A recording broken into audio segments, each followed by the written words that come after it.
नमस्कार। बोल रहा है बांकीपुर में आप सबों का स्वागत है। आज क्या बोल रहा है बांकीपुर?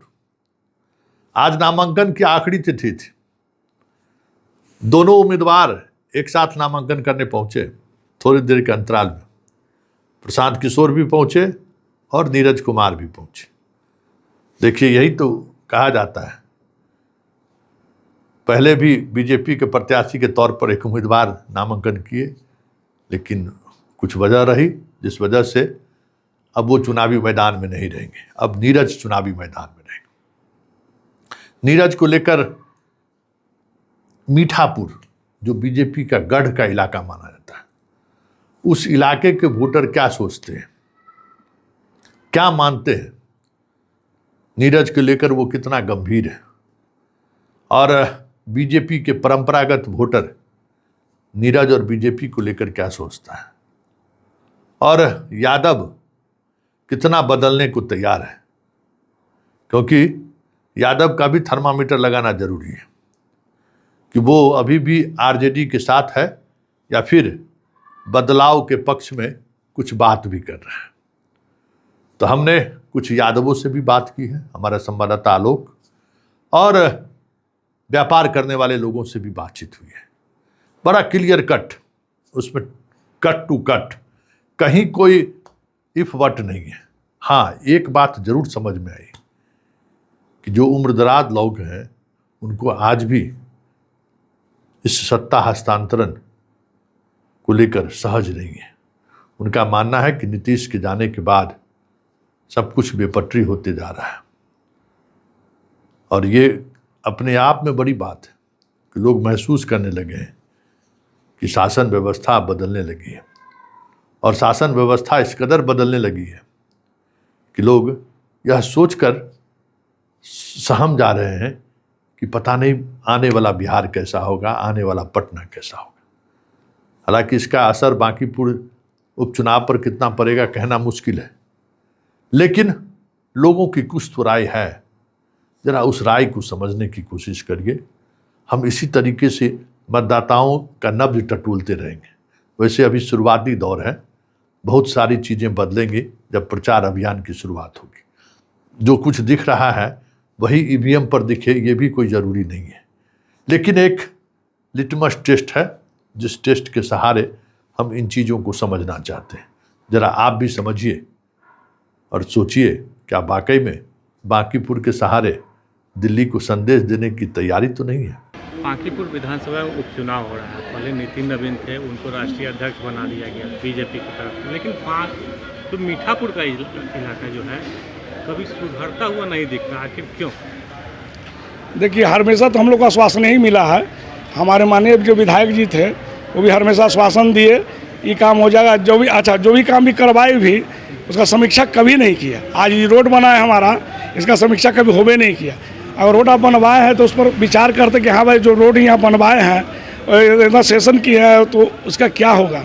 अभी तक इसका कोई विकल्प नहीं है। रोड पर पानी जम जाता है, पूरा लगा होता है पानी का यहाँ, तो ये सब प्रॉब्लम है यहाँ पर। आखिर जो बीजेपी कैंडिडेट दी, पहले एक कैंडिडेट दिया, फिर उनका नॉमिनेशन करने के बाद हटा दिया गया, अब नीरज सिन्हा को दिया गया। क्या लग रहा है ये जो कैंडिडेट है सही से आप लोग को बात रख पाएगा? देखिए, कैंडिडेट तो जो है वार्ड 19 का है और लोकल बच्चा है, हम लोग का करीब का भी है। उसका हम तो मतलब खिलाफ नहीं जा सकते हैं, लेकिन इतना ज़रूर है कि इतना बड़ी पार्टी है तो उनको विचार करना चाहिए इस पर कि हाँ, हम यहाँ से जो नेतृत्व करने के लिए जिसको भेज रहे हैं तो ठीक है, नितिन नवीन जी नहीं है तो उनके अलावा बहुत सारे ऑप्शंस है। मान लीजिए कि हाँ, लाला जी का वोट बहुत ज़्यादा है तो अब लाला जी कोई ऐसा थोड़ी है कि ऑनेस्ट व्यक्ति लाला जी में नहीं होगा, आप उसको भेजते कोई को। अब एक छोटा सा बच्चा को आप भेज दिया, ठीक से बोल नहीं पा रहा है, वो नर्वस माइंड हो जा रहा है, क्या करेगा इससे? तो इससे तो वो नेतृत्व नहीं कर पाएगा। लेकिन हमारा तरफ से कोई उसका शिकायत भी नहीं है किसी प्रकार का। नाम क्या हुआ? मेरा नाम संजय शाही है। उपचुनाव हो रहा है, नितिन नवीन राष्ट्रीय अध्यक्ष बन गए, लेकिन यहाँ जो कैंडिडेट है बीजेपी के पास कैंडिडेट ठीक ढंग से नहीं मिल रहा है। एक कैंडिडेट नॉमिनेशन करने के बाद फिर से उनका नाम वापस लिया जाता है, नया कैंडिडेट दिया जाता है जो नीरज सिन्हा है, आप ही लोग के इलाका के। लेकिन जो मीठापुर का जो एरिया है काफ़ी दिनों से हम भी देख रहे हैं, यहाँ पर कभी सुधरता हुआ नज़र नहीं आ रहा है। जो मीठापुर सब्जी मंडी का इलाका है, कैसे देख रहे हैं? देखिए, इसको नहीं सुधरने का कारण है कि हमारे जो राजनेता हैं उनके पास कोई विजन नहीं है।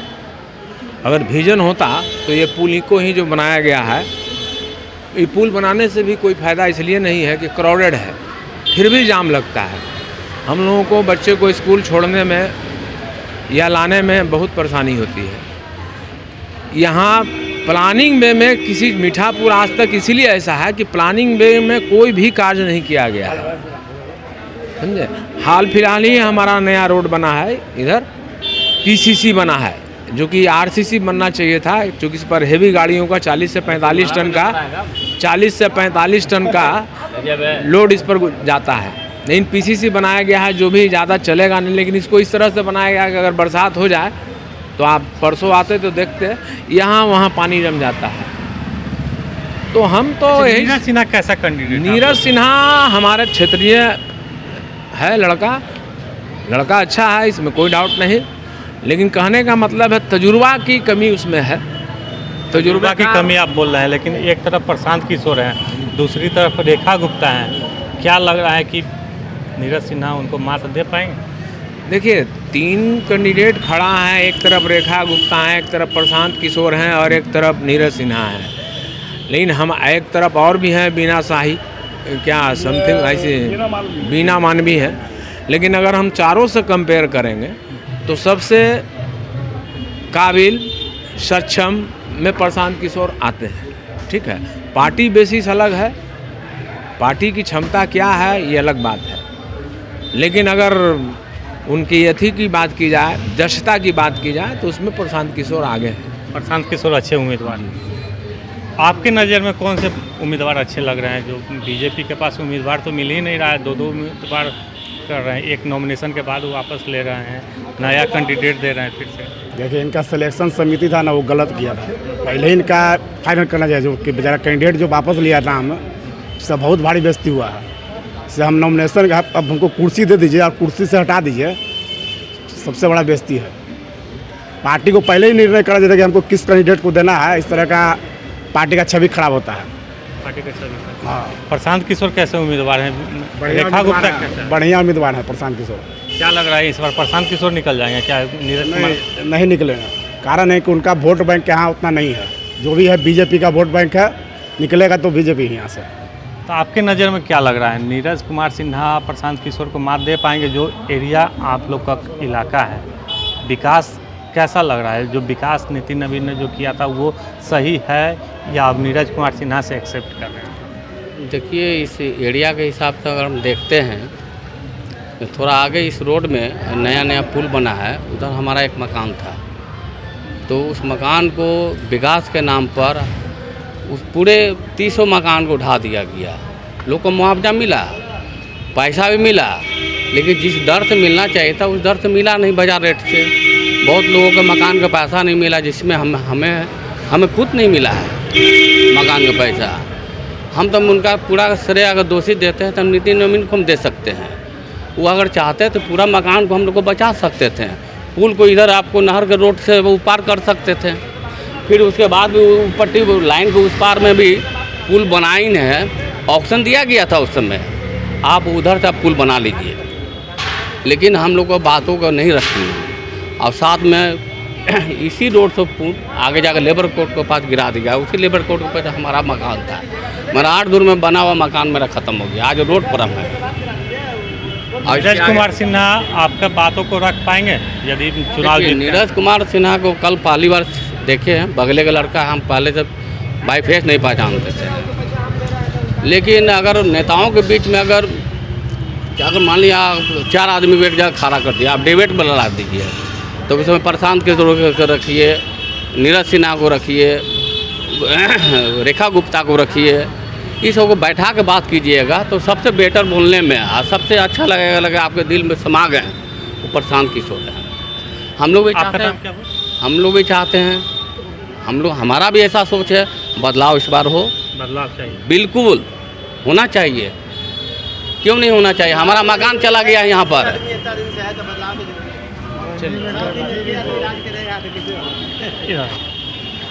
आप लोग इस इलाका के काफ़ी पुराने लोग, ठीक है, क्या इस बार बदलाव चाहिए?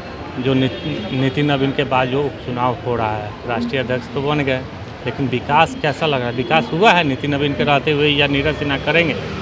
विकास तो सर हुआ है, लेकिन जो स्तर पर होना चाहिए वो नहीं हुआ है। गरीबी के लोग दरकिनार कर देते हैं, खाली बड़े लोगों का खाली यहाँ पर बोलबाला हमेशा रहा है। हम चाहते हैं कि गरीब के लिए भी कुछ सरकार घोषणा पत्र तो बहुत बनाती है, हर घोषणा पत्र में प्रलोभन देती है, लेकिन हम चाहते हैं गरीब के लिए भी कुछ घोषणा पत्र में सड़क किनारे फुटपाथ पर बना के दे, रोजगार पथ बना के दे, ताकि ऐसे तो कहते हैं कि बड़े बड़े सड़क बनाते हैं, नाम लेते हैं अटल पथ, नेहरू पथ, लेकिन रोजगार पथ को नीरज कुमार सिन्हा आप लोग काम करेंगे?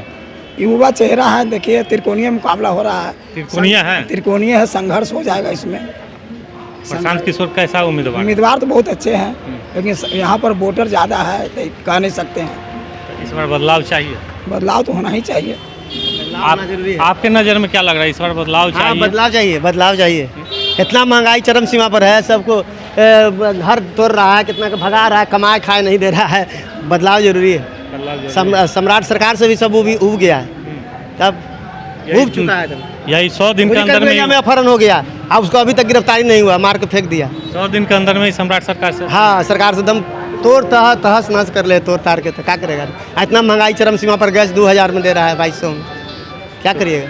सरकार बदलाव जरूरी है। एक बड़ी बात है कि इस बार बीजेपी के नितिन नवीन थे, राष्ट्रीय अध्यक्ष बन गए, लेकिन अब बीजेपी के पास ऐसा कोई भी चेहरा नहीं है जो उम्मीदवार उतार सके। दो उम्मीदवार उतारा है। एक अभिषेक कुमार बंटी को नॉमिनेशन करवा के हटा दिया गया, फिर से नीरज कुमार को लाया कि हार जाएगा, इसीलिए दूसरा उम्मीदवार चेंज कर दिए। हार जाएगा? हाँ, हार जाएगा।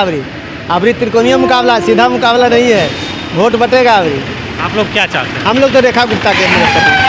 हाँ, रेखा गुप्ता जब भी सेकंड पोजीशन था, वही अबरी मारेगा, अबरी फर्स्ट बाजी। प्रशांत किशोर वोट काटेगा, निकल जाएगा, अबरी मार देगा भाई।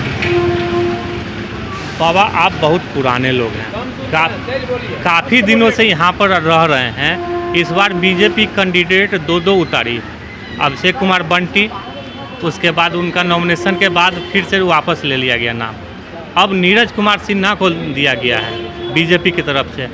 क्या इस बार जो नीरज कुमार सिन्हा चुनाव जीतते हैं तो आप लोगों की बात को रख पाएंगे? सवाल ये है कि किस पार्टी से खड़ा हुए हैं? बीजेपी से। हाँ, जिस पर नितिन नवीन चुनाव यहाँ से जीते थे। बीजेपी के तो काम ठीक रहा, लेकिन इधर अब ये आए हैं, अब ब्रिटिश चले गए ना, अब डगमग हो रहा है। डगमग हो रहा है, सरकार डगमगा रहा है। हाँ, तो इस बार आप लोग क्या चाहते हैं? बदलाव बांकीपुर में होना चाहिए? हाँ, होना ही चाहिए। हाँ, होना चाहिए। हाँ, तो किसको? एक तरफ प्रशांत किशोर हैं, आरजेडी से रेखा गुप्ता हैं, बीजेपी से नीरज कुमार सिन्हा है, क्या चाहिए आप लोगों को? नीरज हो जाए। नीरज हो जाए। हाँ, आप क्या चाहते हैं? यहाँ पर विकास कैसा होना चाहिए? विकास सर, क्योंकि बीजेपी से कैंडिडेट दो दिया गया। अभिषेक कुमार बंटी नॉमिनेशन वापस भी कर लिया गया। अब नीरज कुमार सिन्हा को, तो वहीं पे प्रशांत किशोर हैं जनसुराज से, रेखा गुप्ता हैं आरजेडी से। रूप से निकल रही है सर, क्योंकि भाजपा का जो शासनकाल रहा है सर, बहुत दयनीय रहा। केंद्र से लेकर के राज्य तक में जो भाजपा की कृत्य है वो जनता की समक्ष है, और जनता इस चीज़ को समझ चुकी है, जनता इस चीज़ को जान चुकी है, जनता अब जागरूक हो चुकी है सर। अब वो बरगलाने वाली चीज़ें अब रही नहीं, क्योंकि भाजपा का जो दशा और दिशा दिख रहा है वो जनता सब कुछ देख रही है।